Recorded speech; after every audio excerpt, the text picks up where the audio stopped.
Coming up next, he was an artist who sang the lead vocal on several iconic classics, but he never liked his own voice. His dream wasn't to be a singer. In fact, he was a child prodigy who began his classic training as a violinist and a pianist. But that all changed when he saw the Beatles on Ed Sullivan. He became the frontman for a short-lived yet highly influential band named after a fruit, composed a smash that was banned by the BBC. And when he embarked on a solo career, his first hit was a timeless, emotional masterpiece. Then, he left the limelight to concentrate on just being a songwriter. But he was convinced to sing someone else's song for a movie nobody believed in. He would forge his comeback and set up another hit after that. Both would be smashes. We pay tribute and tell the story behind three of the greatest hits of this late, great, truly gifted artist coming up next on Professor of Rock. Hey music junkies, Professor of Rock, always here to celebrate the greatest artists and the greatest songs of all time. You know, if you remember the TV movies of the week from back in the day, back in the 70s and 80s, you're going to dig this channel of deep musical nostalgia. Make sure to subscribe below right now, click the big red button, and click the bell, the notification bell, so you always know when our latest and greatest shows come out, interviews and such. We also have a Patreon you can check out, where you'll find an additional catalog of exclusive content. You can also become an honorary producer to help us curate this music history. So by the time he was 3 years old, the featured artist in today's episode was recognized as a musical prodigy. His attitude for music was so apparent, his parents enrolled him in the prestigious preparatory division of the Cleveland Institute to study piano and violin. Before he turned the age of 6, he learned to play the violin from his Aunt Muriel, who was a violinist with the Cleveland Orchestra. Throughout his adolescence, he was surrounded by classical music. But on February 9, 1964, at the age of 14, he saw the Beatles' historical appearance on the Ed Sullivan Show, and he contracted an unshakable case of rock and roll fever, you might say, and developed a burning desire to be on stage, performing his own songs just like the Fab Four. About 8 years later, his dream came true. This is a tribute to the very talented, ambitious singer, lyricist, and musician, Eric Carmen. He passed away on March 11, 2024, and the story is coming up behind a few of his greatest hits. I wanna be with you. Yeah. Eric Carmen worked his way to the national spotlight as the lead singer and frontman for the Raspberries, a band name that came to them in, I guess, a moment of exasperation. He was frustrated, and Eric threw up his hands and just yelled out, Raspberries. Just like the Little Rascals used to say on the black and white TV series Our Gang from the 1930s. I'm gonna tell Miss Clark and call the cops. Raspberries. The Cleveland-based quintet were only around for about 4 years, but they made a big splash with some clever gimmicks and irresistible pop songs. Not only was Eric Carmen recognized as a budding lyricist, he was a bona fide teen heartthrob back then.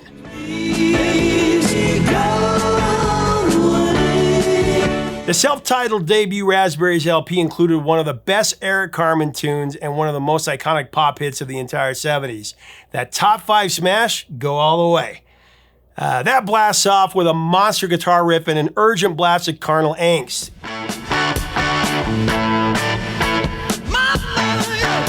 Go All the Way is a great example of Eric Carmen's genius as a modern pop composer. Eric's approach to songwriting, it was analytical and strategic, with the lyric and the musical arrangement. The creation of Go All the Way began with Eric zeroing in on a strategy. He asked himself, what is the part of the song that people really want to hear? It's the chorus. That's what he deduced. After coming to that conclusion, he wrote Go All the Way with a very short 10-second opening verse and then a big chorus that is nearly a minute long. Eric's theory was that getting to the chorus as fast as possible would ensure the song's success on the charts.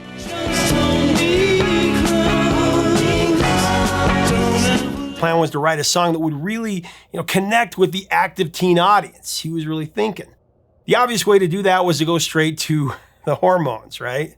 Well, in the process of writing Go All the Way, Eric watched another episode of the famous Ed Sullivan Show where the Rolling Stones performed their single, Let's Spend the Night Together, but succumbed to the show's directive to change the lyric to Let's Spend Some Time Together. We've talked about that before.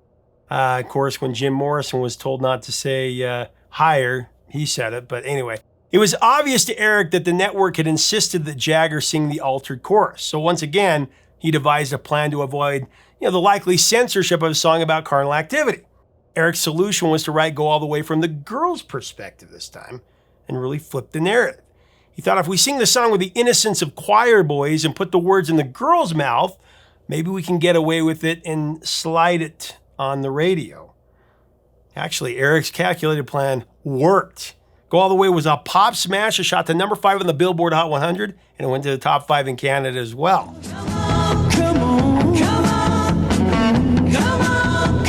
However, across the Atlantic, the BBC did not let it slide.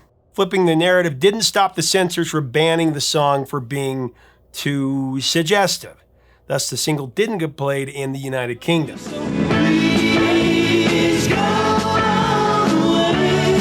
Eric stated that he composed Go All the way he wrote most of his songs, just sitting alone at his piano. The origin of the striking guitar riff in the track has been debated in the past. The Raspberry lead axeman Wally Bryson claiming that he came up with that riff, but he never received a song credit or acknowledgement for the conception from Eric. All 4 band members of the Raspberries and the production team of their debut album agree that the guitar riff in Go All the Way, the blast out of the speakers, was fashioned after Pete Townshend's monster riff in The Who's Won't Get Fooled Again. That's for sure. Now, to achieve maximum power on the recording of Go All the Way, the sound engineer deployed a prototype of a limiter to achieve maximum power so that the song would have instant impact, with the listeners.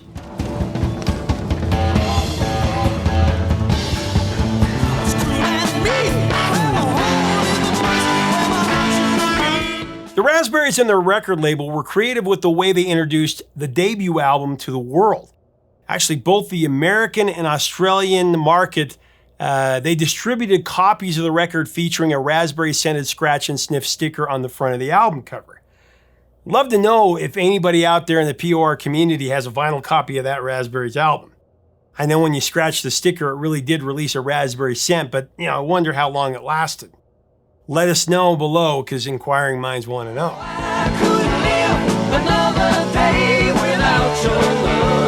So Go All the Way has made its mark in the movie world for sure, appearing in 3 notable films.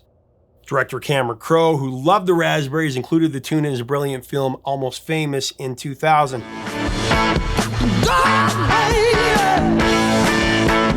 The Killers also paid homage with their cover for the end credits of the 2012 film Dark Shadows, based on the iconic TV soap drama.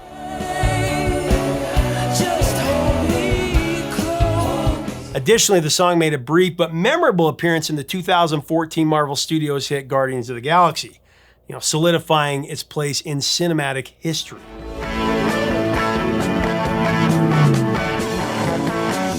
So in 1974, the dreaded philosophical differences broke up the Raspberries, and Eric embarked on what became a very successful solo career.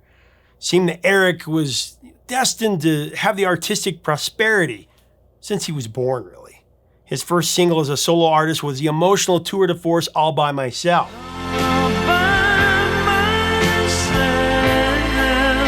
So here's a straight scoop on how All By Myself was crafted from Eric himself. He approached it as if he were creating a concerto with multiple movements. It wasn't an overnight thing. Oh no, he took his sweet time, chipping away at it 4 bars at a time.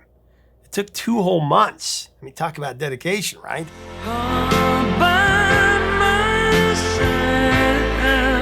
But here's where things got really interesting. Carmen needed to weave a solo into the song, and he found his inspiration in an unexpected place, Rachmaninoff's Second Piano Concerto. That piece that played in the background of that old British film Brief Encounter.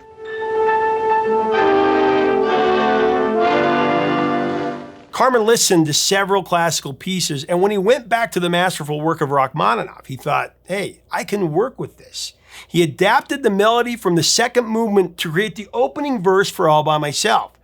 But here's the kicker. Carmen figured Rachmaninoff's music was fair game since it, was in the public domain in the U.S. at the time. But come to find out, it was still protected outside of the U.S.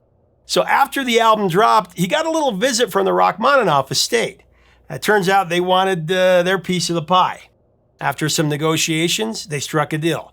12% of the royalties from All By Myself and Eric's second single, Never Gonna Fall in Love Again. which was taken from the third movement of Rachmaninoff's Symphony No. 2.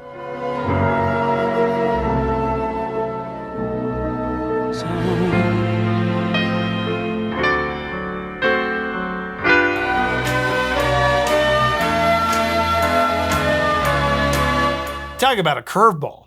Eric borrowed from himself to build the chorus for All By Myself. He actually grabbed the melody from Let's Pretend, which Eric wrote and recorded with the Raspberries in 1972. Let's Pretend, it was only a mild hit for the Raspberries, although it rose to number 13 in Canada. But it stalled at a disappointing number 35 on the Billboard Hot 100. Eric always believed that that song should have been a much bigger hit, and I completely agree with him.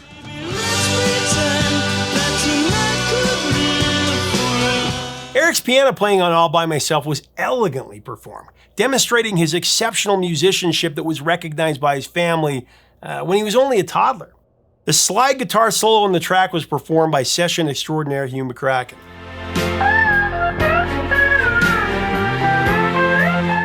As one of the early power ballads, All By Myself was a critical and a commercial achievement. Billboard magazine described the song as a superb rock ballad, faithfully capturing most of the good time feel in rock.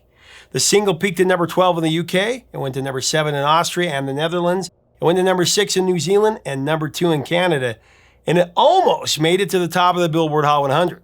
It crested at number 2. Never Gonna Fall in Love Again just missed the top 10, resting at number 11 in the US, but it was a number 1 smash in Canada.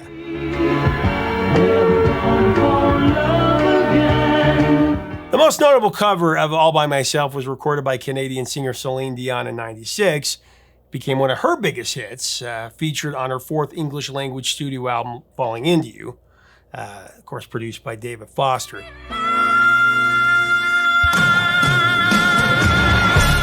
So between 1977 and 1980, Eric Carmen had 6 charted singles, including She Did It, that went to number 23, and Change of Heart, that climbed to number 19. I mean, both deserved much better finishes in my opinion, but you know how it goes.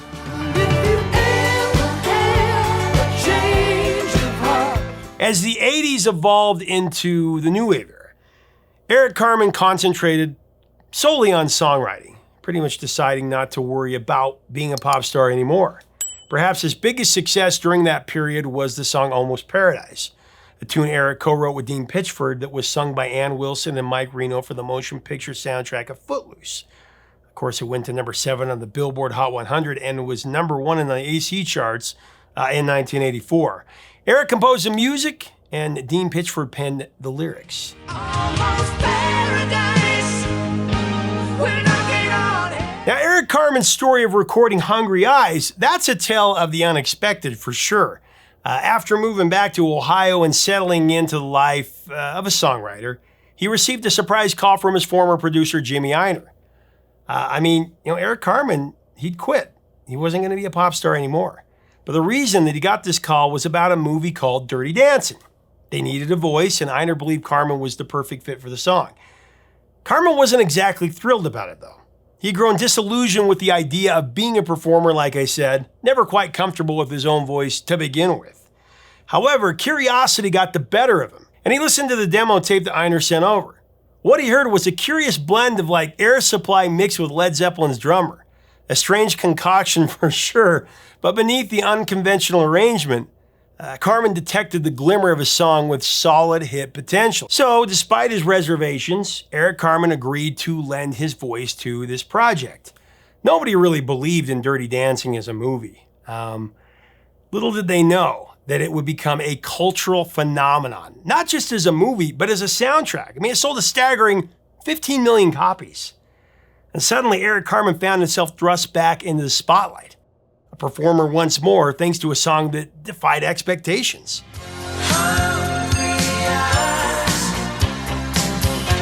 Hungry Eyes stands out as an anomaly for Eric Carmen, though. It's one of the few tracks he performed on that he didn't have a hand in writing. Instead, this song emerged from the creative minds of John D. Nicola and Frankie Brevette, a duo renowned for penning another iconic Dirty Dancing hit. In fact, the number 1 smash, I've Had the Time of My Life. Prevett, the lead singer, and Dean Nicola, the bassist, hailed from the 80s pop group Frankie and the Knockouts, known for their outstanding hit Sweetheart. You remember that one?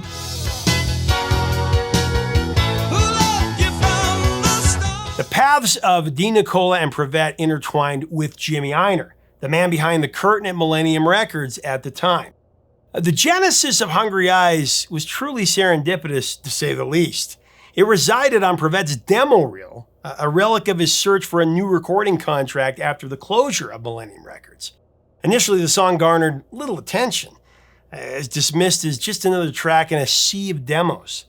But fate had other plans. Against astronomical odds, Hungry Eyes found its way out of the Dirty Dancing soundtrack, defying the skeptics and etching its place in music and movie history. As Prevett reflected, no one thought the song had a chance. I guess history proves him wrong, end of quote. And indeed, history did, as Hungry Eyes became a cornerstone of the film's soundtrack and an enduring classic in its own right. It was also a stirring example of Eric Carmen's vocal prowess. Despite his self-effacing critique of his own singing, the song returned Eric Carmen to the top 10 around the world, ascending to number 4 in the US and in Australia, went to number 6 in Sweden and Iceland, number 10 in South Africa, and it went to number 2 in Canada.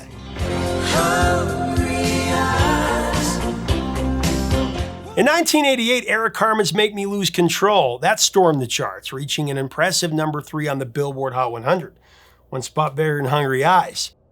That single, I've always loved it, filled with romantic charm.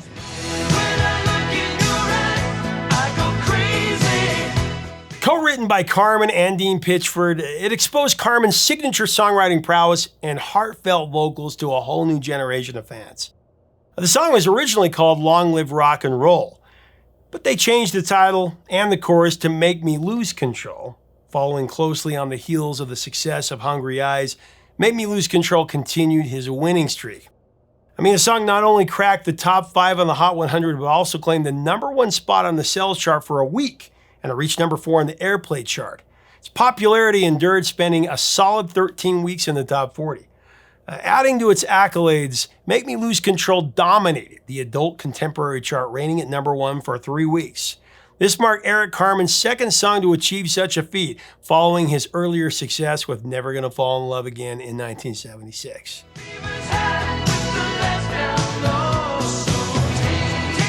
I remember recording this one off the radio, going out and buying the single. It's just a great song. Unfortunately, it was Carmen's last hit single. Its enduring popularity and chart success, though, solidified his place as a beloved classic of the 80s and in Eric Carmen's illustrious repertoire. Make Me Lose Control is one of those 80s classics you can't not sing along to, right?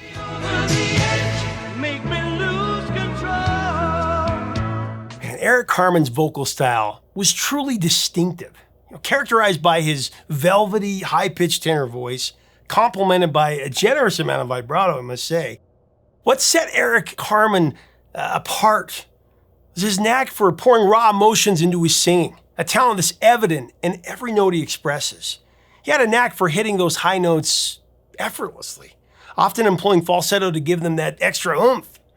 Take All By Myself, for example. In that song, Eric seamlessly transitions from his lower to higher range, humbly manifesting his vocal versatility with finesse.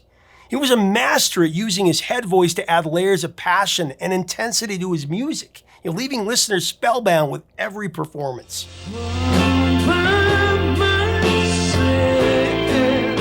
As a song composer, Eric was extremely intelligent and very intuitive. The musical arrangement and melody in his songs were often dramatic, with emotional urgency, but he was careful not to get too heavy, with his lyrics, keeping the sentiment of his songs universally relatable. You could feel in your heart what Eric was writing and sing along to his choruses with a release of liberation and elation, as in Go All the Way, Let's Pretend, or Make Me Lose Control.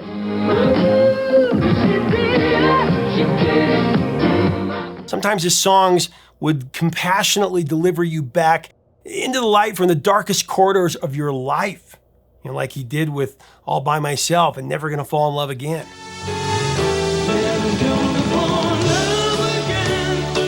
Eric Carmen died on March 11th, 2024.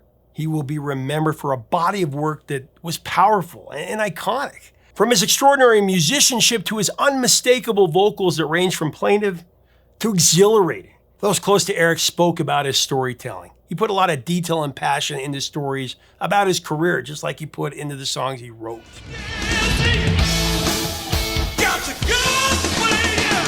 Gratefully, we can listen to his music to remind us of his enormous talents and rely on that music to transport us back to a time that we fondly treasure, turning up the stereo or the radio to that sweet Eric Carmen sound that truly makes us feel alive. It makes us lose control in a really cool way. Feeling alive, make me lose control.